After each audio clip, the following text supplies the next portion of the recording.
அனைவருக்கும் அன்பான வணக்கம். இப்ப நம்ம கிருஷ்ணகிரி சார்ந்த ஆறுமுகம் தம்பி 4வது கட்டத்தில் உள்ள வட்ட அறுப்பு படை வீச்சு உங்க முன்னாடி செஞ்சு காமிக்க போறாங்க.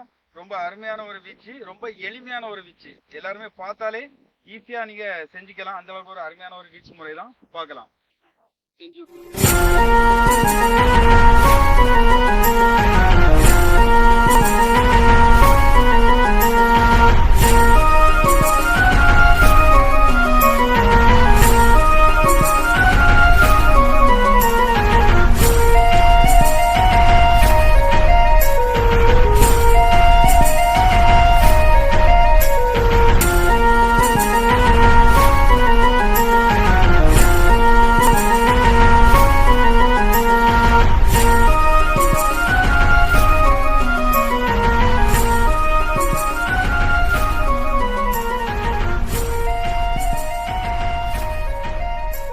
நன்றி, வணக்கம். மீண்டும் ஒரு அருமையான காணொலியில் சந்திப்போம்.